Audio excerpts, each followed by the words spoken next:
Both James and Rupert Murdoch are set to go in front of UK Parliament in just a short time from now. Back with us again this morning is Michael Wolff. He's author of the definitive Murdoch biography, the man who owns the news inside the secret world of Rupert Murdoch. He's also the editorial director for Adweek magazine. And Michael, great to have you back with us. You've spent a lot of time with Rupert when you wrote your biography. Give me an idea of what you think is going through his head this morning. I think that this is a circumstance that is entirely unfamiliar to him. Something's happening here that he can't really fathom. So I think he's probably actually quite limited this. To him, this is all about protecting his son James. I think really, in a way that I mean, suggests the Shakespearean proportions of this, I think he's going into this hearing as a father more than anything else. And I mean, one of the things that when I spent time with Rupert, which was interesting in so many ways and horrifying in many ways too, but when he would speak about his children, that's the time that I actually felt this is a genuinely human guy, and I think he's gonna. That's what this is about. It's not about his survival anymore. Let me ask you, because Bloomberg News' Andy Fixmer broke the story about the COO, Chase Carey, possibly taking over for Rupert Murdoch, according to people he's been talking to. A couple of questions I want to start with. Since you spent time with Rupert Murdoch, I think some of the concerns that Andy found out from people inside the company is that Rupert, in preparing for the testimony today, was maybe having a tough time in terms of dealing with questions and so on and so forth. You spent time with him. Does that make sense? Yeah, I mean, he can't do this. He can't take questions. I mean, from a very practical point of view, he's 80 years old. He doesn't hear that well. He kind of loses the track mid-sentence or at least mid-paragraph. This is going to be very, very, very hard for him. And then temperamentally, no one ever challenges him. Nobody really ever asks him questions. You know, he is a person apart. So to have to somehow deal with this challenge, not just a challenging situation, but fundamentally this indignity, I think he's going to, he potentially lashes out. So you do expect him, though, to answer? He won't take the fifth. He will answer questions today. I don't know. I mean, I think that I'm sure his people have said, let's limit this as much as possible. These are the areas, if they get into this area, don't answer. Whether he is willing to take that instruction or not, I'm not sure. He's not good at taking instructions. And if he hasn't slept, it's a disaster. He is also got to be worried about other legal actions. So he and others, his son James Murdoch, also Rebecca Brooks, they have to be so careful about what they say today, don't they?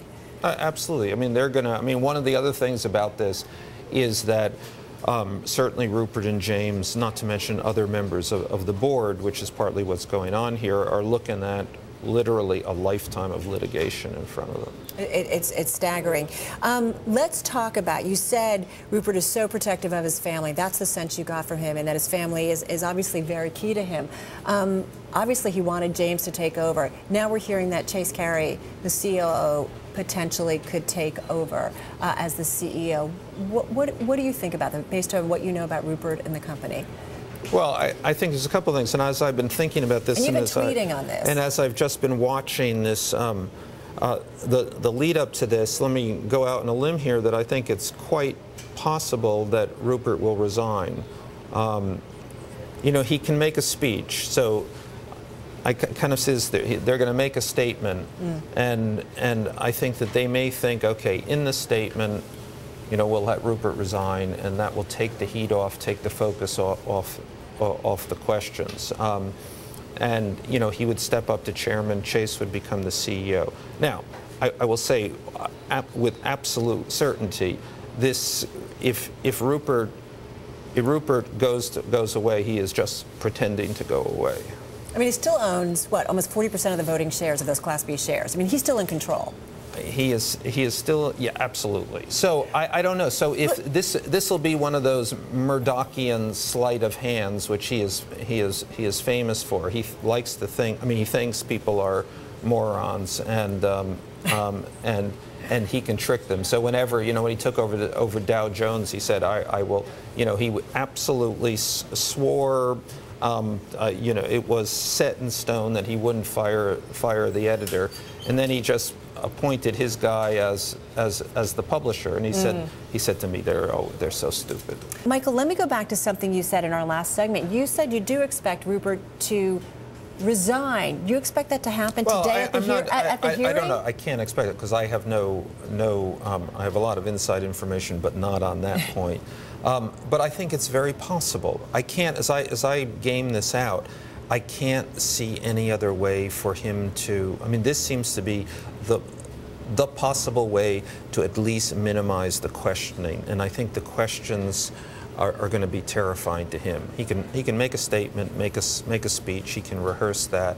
The give and take of questions is, I just think it invites a real disaster. But let me push you. Could we get that resignation at the hearing today? Yes, no. I think it's quite within the realm of possibility that he will open with a statement in which he resigns as the CEO. That would be shocking. Right, and it would be designed to be shocking. So suddenly everybody's thrown off their game. They don't know how to do this. They can't. The questions become sort of, beside the point, and so he's taken back the spotlight. That's what. If I was sitting with Rupert, I would advise him to do that.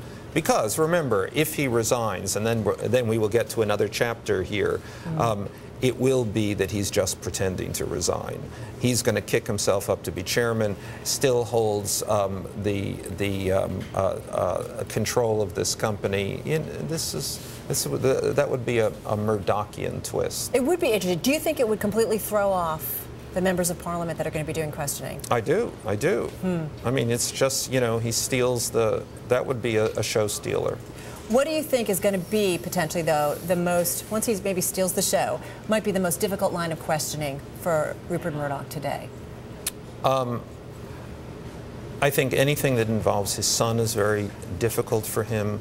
I think what he knows about the newspaper, his habits, how often, how many times a day did you speak to Rebecca Brooks? These kinds of things are the things that will lead down a rabbit hole to expose just how much Rupert knows. And he knows everything about what goes on in these newspapers. No doubt about it. No doubt. Going to leave it on that note. Michael, thank you so much. Your insight has been really helpful. We appreciate it. Great, thanks. Michael Wolff.